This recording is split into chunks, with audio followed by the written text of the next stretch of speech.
tidak boleh seorang pun yang berdagang di pasar ini, kata Umar, kecuali mereka memahami hukum jual beli.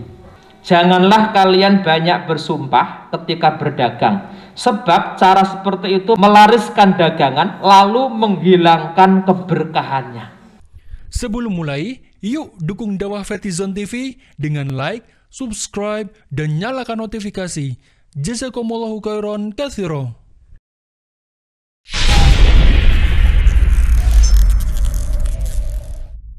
Ibu-ibu yang dirahmati Allah Subhanahu wa Ta'ala. Oleh karena itu, kalau kita berniat mau jual beli, mau berdagang, mau tidak mau harus beretika. Apa etikanya? Yang pertama, harus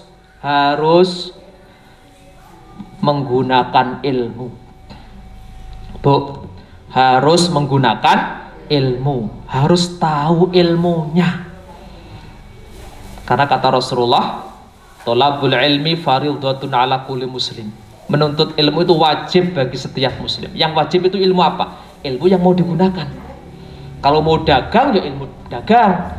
Kalau mau jadi ngajar, ilmu ngajar. Kalau mau sholat, ilmu tentang sholat. Kalau mau puasa, ilmu tentang puasa. Kalau mau zakat, ilmu tentang zakat. Jadi wajib. Kenapa? Untuk melakukan amal ibadah.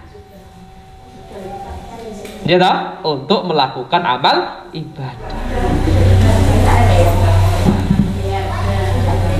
Nih, saya lanjut.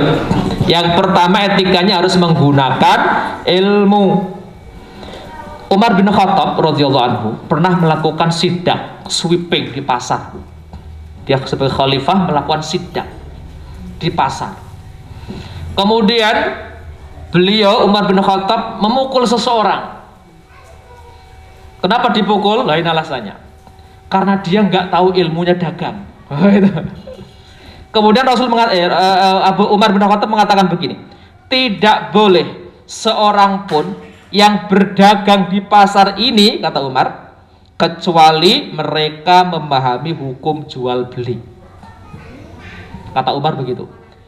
Itu kan pasarnya, Umar sekarang jadi presiden begitu ya.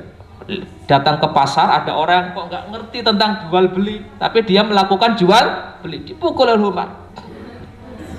Tidak boleh seorang pun di antara kalian yang berdagang di pasar ini kecuali mereka harus tahu hukum jual beli, mana yang halal, mana yang haram. Kenapa? Kalau mereka nggak tahu, jatuhnya nanti ya riba pasti. Sampai begitu Umar bin Khattab. Artinya apa? Ini penting. Pertama, kalau kita ingin jual beli harus tahu ilmunya. Wajib mengetahui rukun jual beli. Apa rukunnya? Berapa bu rukun jual beli? 4. Benar bu? Rukun jual beli 4. Yang pertama, pelaku akad. Siapa pelaku akad? Penjual dan pembeli. Jadi kalau mau jual beli harus ada penjual, harus ada pembeli bu. Kok jenengan mau jual beli kok jual penjual tok, nggak ada pembeli, tak jadi. Ada pembeli tok, nggak ada penjual, nggak jadi. Maka syarat rukun pertama apa? Ada penjual, ada pembeli. Ini namanya pelaku akad. Yang kedua, sigot, ijab kabul. Apa itu ijab kabul bu? Ijab kabul? Perjanjian. Ijab kabul. Pernah ijab kabul jenengan? Pernah. Kapan bu? Wis lali. Kayak nikah ya bu? Saya terima, saya nikahkan, saya terima. Itu ijab kabul. Ya, maka jual beli harus ada begitu. Saya jual, saya beli. Saya jual, saya beli. Saya jual, saya beli. Saya jual, saya beli. Saya jual apa ini? Teh. Teh kedhe Srawung sak lawase. Teh, saya jual teh dengan harga 3.000. Saya beli. Sah. Nah, atau bahasa kita tawar-menawar, Bu. Mbak, berapa harganya? 3.000. Oh ya, tak beli. Ya, itu sudah sigot itu namanya. Atau dengan tulisan boleh mengatakan tulisan, ditulisi. Harga 3.000. Setuju beli? Enggak setuju? Enggak. Itu sudah sigot namanya. Zaman sekarang kan jenengan di supermarket nggak menurut tawar-menawar tuh Bu, jupuk itu. Tapi sebenarnya secara syar'i harus dikasih harga. Jangan sampai sudah diborong nggak bisa bayar, soalnya apa regane luarang banget. Nah itu namanya, kalau begitu tahu boleh dikembalikan. Kenapa? Nggak sesuai akal. Sigot ijab qabul boleh dengan ucapan Bu, ucapan saya jual, saya beli dengan harga sekian. Saya jual, saya beli, sigot. Yang ketiga, ma'qud alaihi. Ma'qud alaihi itu barang dagangannya harus ada. Jual beli kok nggak ada barangnya, itu dijual apa? Ma'qud alaihi ada, harus ada barangnya. Terus yang keempat, nilai tukarnya, harga. Dah, ini saya gabung ini, meskipun beberapa ulama berbeda pendapat. Imam Hanafi misalkan hanya pokoknya sigot saja, ijab qabul tok, itu sudah sah. Tapi saya empatkan, ini penting. Kenapa? Harus ada empat-empatnya. Penjual pembeli, sigot, ijab qabul, barang yang diperjualbelikan, ma'qud alaihi, nilai tukar barang, harga. Maka tadi saya katakan ditempeli, dikasih tulisan harga sekian, itu sudah masuk. Ada barangnya, sekaligus ada nilai harganya. Siapa siap membeli, kalau siap dibeli, kalau nggak siap nggak dibeli. Sudah sah. Zaman sekarang. Nanti kita kembangkan. Itu harus tahu, minimal harus ada 4 itu supaya dijual beli kita itu sah menurut syar'i. Ya. Ada penjual pembeli, pelaku akad, ada sigot, ijab qabul, ada barang yang diperjualbelikan atau ma'qud alaihi bahasa fikihnya, ada nilai tukar barang atau harga. Ibu-ibu yang dirahmati Allah, minimal itu kita ketahui, minimal. Setelah itu nanti kita ketahui yang lainnya. Ini etika pertama apa Bu? Harus menggunakan ilmu. Yang kedua, meniatkan ibadah. Orang beriman itu kalau jualan harus meniatkan ibadah. Supaya apa? Dapat pahala juga. Dapat pahala. Bagusnya lagi meniatkan ibadah dan dakwah. Ngajak. Mana barang yang bagus, barang nggak bagus. Ngajak. Hijrah. Juga bagian dari itu. Ini etika yang kedua, meniatkan sebagai ibadah. Karena saya katakan tadi, jual beli itu ada 2, dunia dan akhirat. Untuk yang dunia, meskipun kelihatannya berwujud dunia, maka harus kita niatkan ibadah, ikhlas lillahi ta'ala. Yang ketiga, berlaku jujur. Kenapa Bu? Jujur. Kalau orang dagang sudah nggak jujur, biasanya akibatnya buruk. Maka Rasul mengatakan innas sidqa yahdi ilal birri wa innal birra yahdi ilal jannah. Sesungguhnya jujur itu akan mendatangkan pada kebaikan, dan kebaikan itu akan mendekatkan pada surga. Jujur baik surga.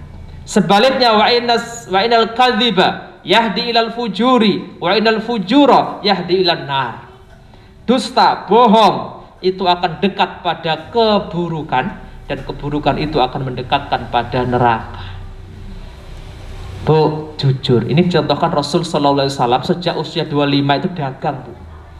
Beliau itu tajir, pedagang sejak muda sampai 40-an tahun. Itu aktivitasnya begitu. Dan beliau terkenal pedagang yang paling jujur. Nggak ada yang ngalahin Bu. Paling jujur, sehingga semua orang yang berhubungan dengan Rasulullah ketika berdagang sangat senang, sangat suka. Sehingga Rasul itu dagangannya luar biasa, jadi larisnya luar biasa. Banyak orang yang suka dengan tabiat Rasul, yaitu orang yang sangat jujur, tidak suka berbohong, tidak menyembunyikan cacat barang. Kalau barangnya cacat disampaikan. Bersumpah palsu untuk menarik pembeli, itu juga nggak boleh. Bersumpah-sumpah palsu, sumpahnya bohong. Nah, maka Rasul SAW mengatakan begini, janganlah kalian banyak bersumpah ketika berdagang, sebab cara seperti itu melariskan dagangan lalu menghilangkan keberkahannya. Mungkin laris, tapi menghilangkan keberkahannya. Hadis riwayat Muslim. Artinya apa Bu? Nggak usah sumpah-sumpah. Para ulama mengatakan sumpah meskipun benar makruh. Sumpah benar tapi sumpah wallahi ini barang saya ini apa namanya, manisnya ini nggak ketulungan gitu. Wallahi demi Allah dirasakan, oh bener nggak ketulungan karena pahit. Sumpah bener bu itu makruh, apalagi sumpahnya nggak bener, haram. Nggak usah sumpah nggak apa-apa. Kalau mau promosi ya sewajarnya, disampaikan sejujurnya, tidak usah wallahi. Nah itu. Nah, kenapa? Kata Rasul, kalau orang banyak bersumpah begitu bisa jadi laris tapi menghilangkan keberkahannya. Tapi kalau tadi masih benar itu masih dimaklumi kalau sumpahnya benar. Tapi kalau sudah nggak benar itu bu, palsu itu, bohong itu, luar biasa, jangan dilakukan. Etika yang keempat, menghindari gharor. Apa itu gharor bu? Gharor bukan horor gitu. Gharor itu sesuatu yang menipu, sesuatu yang nggak jelas, barang belum atau tidak dimiliki dijual. Barang nggak dimiliki tapi dijual itu gharor, masuk gharor. Misalkan jual buah-buahan masih muda, nanti kalau sudah tua tak jual, tapi jualnya sekarang, gharor, nggak tahu. Cukup pas mau sudah kena penyakit hilang, tapi sudah dibeli, gharor. Menjual ikan masih di kolam, tak jual ikan di sak kolam, itu masih gharor. Kenapa gharor? Nggak jelas berapa banyaknya, berapa kilo, besarnya berapa. Maka Rasulullah SAW mengatakan la tashtarus samaka fil ma'i fa innahu gharor. Janganlah kalian menjual beli ikan fil ma' di dalam air, fa innahu ghararun, fa innahu gharar, karena sesungguhnya itu gharor.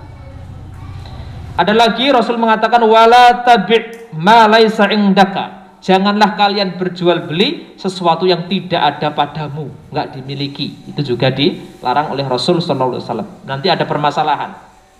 Kalau diberi izin bagaimana?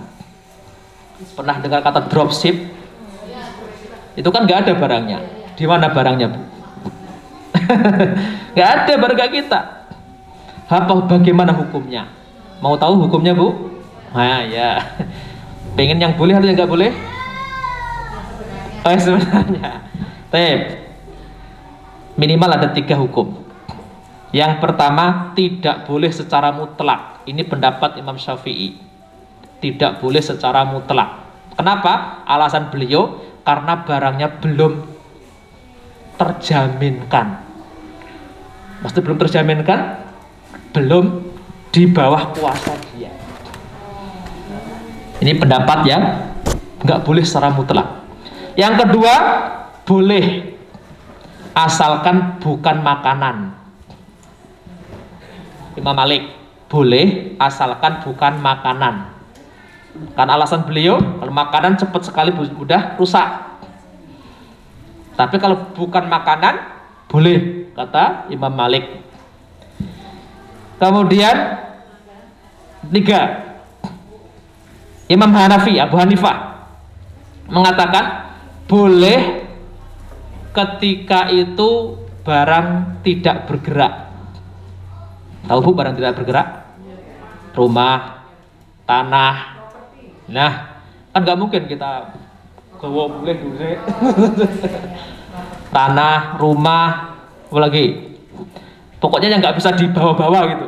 Nah itu boleh. Berarti kalau barangnya bergerak nggak boleh. Monggo jenengan pilih yang mana. Ini semua punya dalil, punya dasar. Dasarnya dari Al-Quran dan hadis juga. Cuma memahaminya berbeda. Kalau Imam Syafi'i mengatakan mutlak, karena apa? Karena tidak ada yang menjamin tadi itu.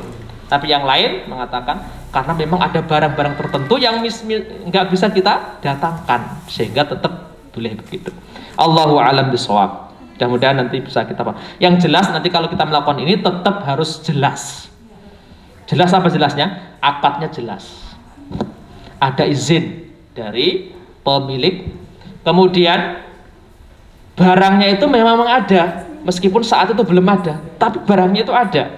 Jangan sampai nanti Sudah dibeli tapi tidak ada, padahal akad sudah jadi. Itu yang mengurangi hal seperti itu. Monggo silahkan.